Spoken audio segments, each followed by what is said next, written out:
Hello students, chemical kinetics की इस video series के 5th एपिसोड में मैं राजीव शर्मा इंटीग्रेटेड मेथड को डिस्कस कर रहा हूं। लास्ट वीडियो में मैंने यहां तक डिस्कस किया था और आपको बताया था कि इनिशियल रेट मेथड से हम किस तरह से रेट लॉ और ऑर्डर ऑफ रिएक्शन निकाल सकते हैं। तो स्टार्ट करते हैं कि इंटीग्रेटेड मेथड क्या है। अब इंटीग्रेटेड मेथड में बेसिकली हम कैलकुलस का यूज करते हैं। जो डिफरेंशियल फॉर्म ऑफ हमारी रेट इक्वेशन है उसमें कैलकुलस यूज करके हम कुछ फॉर्मूलाज डिराइव करते हैं और उन फॉर्मूलाज की बेसिस पे हम कुछ ग्राफिकल इंटरप्रिटेशंस करते हैं जिसके थ्रू हम ऑर्डर ऑफ रिएक्शन निकाल सकते हैं। तो स्टार्ट करते हैं फर्स्ट जीरोथ ऑर्डर रिएक्शन के लिए।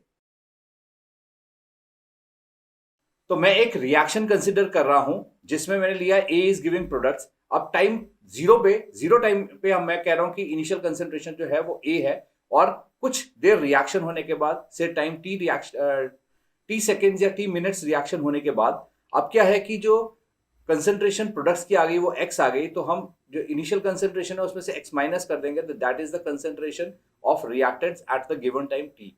तो अब इसको हम डिफरेंशियल फॉर्म में किस तरह से लिख सकते हैं रेट ऑफ रिएक्शन।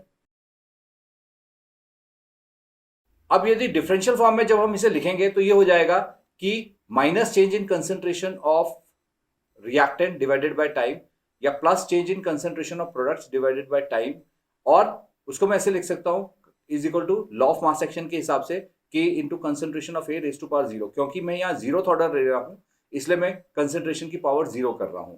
तो अब यहां पे हम इसको सॉल्व करें तो ये इक्वेशन बेसिकली तीन डिफरेंट इक्वेशंस में हम क्लासिफाई कर सकते हैं और हम तीन डिफरेंट इक्वेशंस को फिर डिस्कस करेंगे।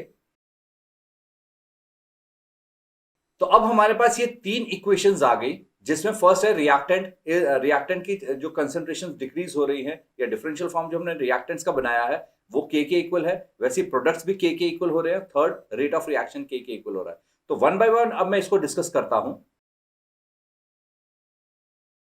तो अब हम इस इक्वेशन को इंटीग्रेट करते हैं बिटवीन लिमिट्स और देखते हैं क्या रिजल्ट्स आते हैं। तो जब हम इसकी इंटीग्रेशन करेंगे तो हमारे पास जो इक्वेशन आ जाएगी ये फाइनल इक्वेशन आ जाएगी। तो इस ग्राफ से हमें ये इंटरप्रिटेशन आएगी कि जिस तरीके से concentration final concentration of reactants है वो डिक्रीज करती जाएगी विद इंक्रीज इन टाइम और उसकी जो लाइन की स्लोप आएगी वो माइनस के इक्वल हो जाएगी। वैसे ही यदि हम प्रोडक्ट्स अगेंस्ट टाइम का ग्राफ प्लॉट करें तो उस समय जो आएगी हमारे पास एक स्ट्रेट लाइन आ जाएगी जो जीरो से स्टार्ट कर रही है और इसकी जो स्लोप हो जाएगी वो के इक्वल आ जाएगी। तो इस तरह से हम देख सकते हैं कि जब हम रिएक्टेंट जीरोथ ऑर्डर रिएक्शन में हम रिएक्शन कैरी आउट कर रहे हैं तो रिएक्टेंट्स की कंसेंट्रेशन कंटिन्यूअसली डिक्रीज करती जा रही है और प्रोडक्ट्स की concentration with respect to time increase करती जा रही है। तो अब हम इसमें देखते हैं कि थर्ड केस क्या शो कर रहा है। और यदि हम अब थर्ड केस की इंटरप्रिटेशन करें तो इसमें आएगा कि हमारे को एक स्ट्रेट लाइन मिलेगी। यदि हमने ग्राफ प्लॉट किया है, रेट अगेंस्ट टाइम का ग्राफ प्लॉट किया है, तो एक स्ट्रेट लाइन मिलेगी और जो लाइन इंटरसेप्ट करेगी विद रेट एक्सिस वो बेसिकली के की वैल्यू शो करेगी कि रेट कांस्टेंट की वैल्यू शो करेगी कि रेट कांस्टेंट क्या होगा। और इससे यह पता लगता है कि जीरोथ ऑर्डर रिएक्शन के लिए रेट ऑफ रिएक्शन टाइम पे डिपेंडेंट नहीं है। जितना भी टाइम हो जाए रेट उसका कांस्टेंट ही रहेगा। तो ये इंपॉर्टेंट ग्राफ्स है जो इंटीग्रेटेड मेथड से हमें मिलते हैं कि जीरोथ ऑर्डर रिएक्शन के लिए जो तीन ग्राफ्स हमने डिस्कस किए। फर्स्ट था कि यदि हम फाइनल कंसेंट्रेशन अगेंस्ट टाइम का ग्राफ प्लॉट करें तो फाइनल कंसेंट्रेशन डिक्रीज करती चली जाती है जैसे टाइम इंक्रीज करता है। सेकेंड ग्राफ था कि जैसे यदि हम प्रोडक्ट्स की कंसेंट्रेशन अगेंस्ट टाइम का ग्राफ प्लॉट करें तो उसमें बेसिकली कंसेंट्रेशन कॉन्स्टेंटली इंक्रीज करती चली जा रही है और रेट ऑफ रिएक्शन जो है वो इंडिपेंडेंट हो जाता है। अब नेक्स्ट आगे इसमें देखते हैं कि हाफ लाइफ क्या होती है और किस तरह से उसके ग्राफ्स प्लॉट कर सकते हैं। तो जब हाफ लाइफ हम बोलेंगे किसी भी रिएक्शन के लिए तो उस समय कंडीशन ये होगी कि जो इनिशियल कंसेंट्रेशन हमने ली है वो एग्जैक्टली हाफ हो जाएगी। तो उस कंडीशन में क्या हो जाएगा, जो टाइम हो जाएगा that is half life for that reaction.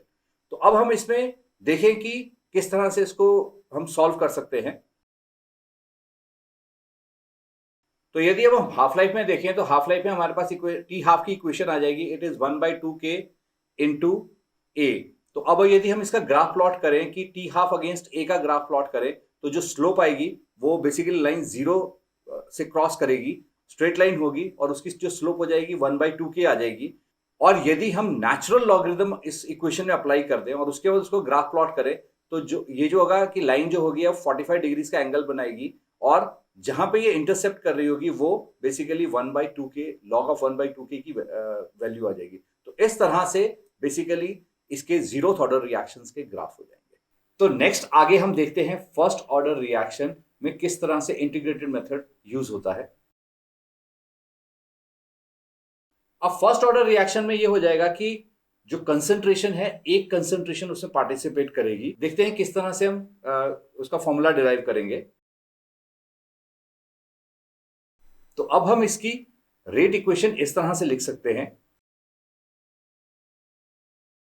तो अब ये जो हमारी इक्वेशन हो जाएगी, इसके साथ सेम उसी तरीके से 3 रिलेशनशिप्स और आ जाएंगे। तो अब हम देखें रिलेशनशिप्स क्या बनेंगे। तो अब हम नेक्स्ट 1 बाय 1 करके देखते हैं कि रिलेशनशिप्स किस तरह से हम यूज कर सकते हैं। तो यदि हम देखें फर्स्ट रिलेशनशिप को यदि हम सॉल्व करें तो हमारे पास जो एक फाइनल इक्वेशन आ जाएगी that is log that is to the base e. Log to the base e में concentration that final concentration over initial concentration is equal to -kT आएगा। और यदि हम उसका ग्राफ प्लॉट करें कि log of final concentration against time का graph plot करें तो हमें एक जो स्ट्रेट लाइन आएगी जिसका intercept with the concentration axis जो हो जाएगा इनिशियल कंसंट्रेशन देगा और जो उसकी स्लोप होगी -k आएगी। और वैसे ही यदि हम उस लॉग को लॉग टू द बेस ई को लॉग टू द बेस 10 में कन्वर्ट कर दें तो उसके बाद यदि हम उसका ग्राफ प्लॉट करें तो सेम ही रहेगा, पर इसमें यहाँ पे जो स्लोप हो जाएगी वो जाएगी -k ओवर 2.303, क्योंकि 2.303 का फैक्टर होता है लॉग टू द बेस ई से लॉग टू द बेस 10 में कन्वर्ट करने के लिए, इसलिए डिवाइड बाय 2.303 हो जाएगा स्लोप में। तो इस तरह से ये फर्स्ट केस के ग्राफ आ जाएंगे। अब नेक्स्ट आगे देखते हैं सेकेंड केस।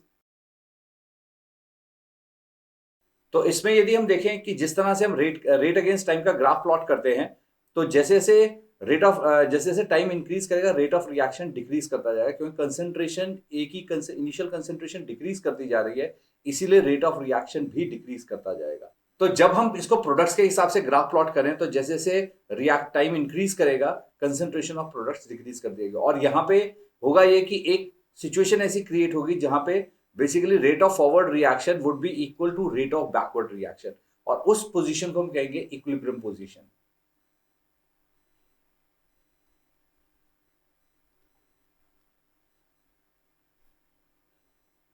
अब इक्विलिब्रियम पोजीशन पे क्या होगा, rate of forward reaction would be equal to rate of backward reaction. तो इस तरह से आ जाएगा। अब नेक्स्ट आगे देखते हैं कि इसकी हाफ लाइफ कैसे निकाल सकते हैं और हाफ लाइफ का ग्राफ किस तरह से आएगा। तो जब हम रेट ऑफ रिएक्शन के अगेंस्ट इनिशियल कंसंट्रेशन के साथ ग्राफ प्लॉट करेंगे तो एक स्ट्रेट लाइन आएगी और स्ट्रेट लाइन के साथ ये होगा कि जो इंटरसेप्ट देगा दैट इज 0.693 ओवर k। तो इस तरीके से इंटरसेप्ट आ जाएगा।